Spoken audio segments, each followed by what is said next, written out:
The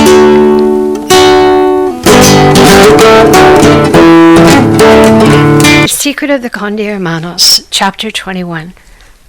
Gwen, there's something I've been meaning to ask you, Paloma said over an early bird dinner at the Golden Ball in Santa Monica Canyon.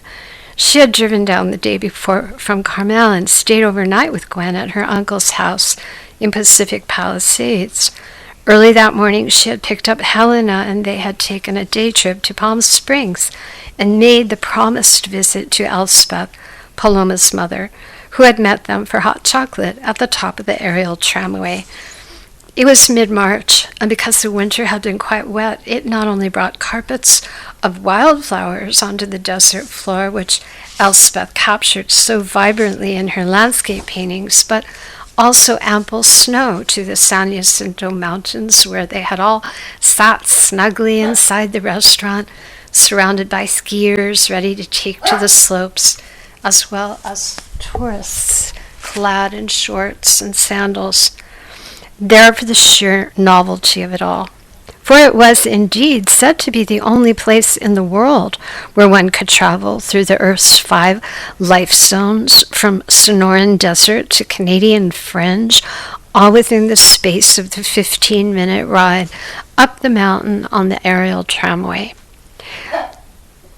The visit had been brief, but given Elspeth's reclusiveness, it was remarkable that it had happened at all. Girls, be sure to stop at Hadley's on the way home and pick up a box of grapefruit. They're excellent this time of year. Come with us, Mamika, Paloma had urged gently. It's not that far. Maybe next time, Elspeth said, forcing a weak smile. Think of me, though, when you drive home tomorrow as you pass the giant coreopsis in bloom. Give them my regards.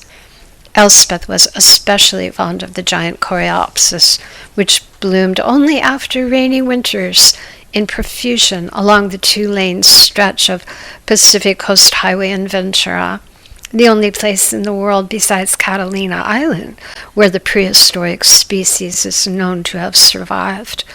Hard as it was to imagine, the giant coreopsis has been blooming since the dinosaurs walked the earth over 65 million years ago, and it gave Elspeth great pleasure to paint them there when they did.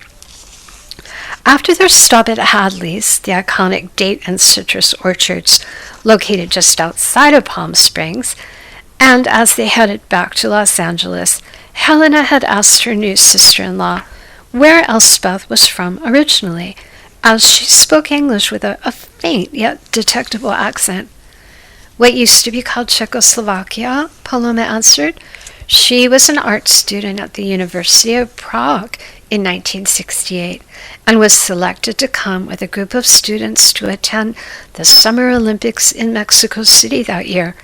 It was no sooner, however, than they had landed in Los Angeles to spend a week with host families in Santa Monica before going on to Mexico that she watched with horror as the Soviet invasion of Prague took place on the nightly news.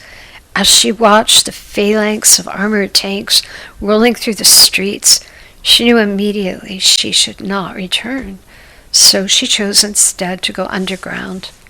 Underground? Helena had asked quizzically. Yes, she just disappeared and found an au pair job on the bulletin board of Santa Monica College. Then she picked up some part-time work as an artist model at the Otis Art Institute, where my father was taking a summer course, and that's how they met. He helped her finish her studies and get established as an artist. They eventually married and started the gallery in Carmel. She was very brave, Helena had remarked, doubting she would have been able, if faced with a similar circumstance, to have done the same thing. Yes, Paloma agreed. Many things could be said about my mother after my father's untimely death at Paradise Cove, but never that she wasn't brave. What I mean is, Gwen, Paloma continued, signaling to the waiter that they would each like another glass of wine, it's given me such peace of mind to know you're taking care of Bartholomew and watching over my aunt and uncle's house in my absence. You have no idea what a godsend you've been to me. So I can't help but wonder how it all fell so neatly into place, and where it was you were living before you so miraculously came into our life." "I lived in Santa Monica," Gwen replied. "Oh, yes, that's where my uncle's veterinarian practice was," Paloma nodded. "And I lived in a beautiful old historic landmark, not far from his animal clinic," Gwen continued. "Really? For how long?" Paloma inquired with genuine interest. "For 10 years, actually, with my ex-husband in a charming basement apartment in a regal old place called the Sovereign Hotel." Driving home the next morning, Paloma basked in the warmth of all the memories of the day before.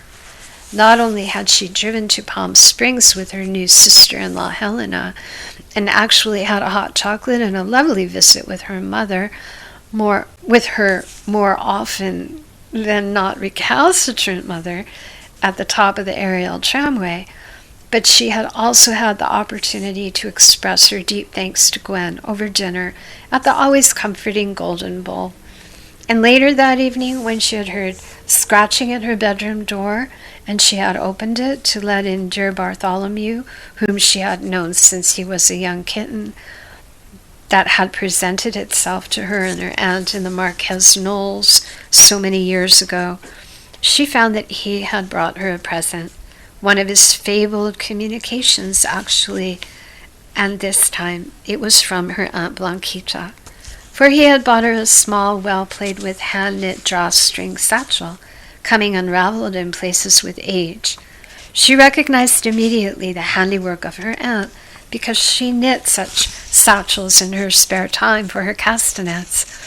Paloma held it to her nose and inhaled deeply for any faint remaining scent of l'air de temps, which always bespoke her aunt's presence. And then she could almost hear Aunt Blanquita explaining to her how castanets so easily felt the cold and must always be kept warm in little satchels made only of wool. Paloma had pulled the blankets up tightly under her chin, for there was indeed a March nip in the air that evening. With Bartholomew curled up beside her, she counted her blessings as she fell asleep. She would awaken in the morning, she mused drowsily, and drive home to Jack.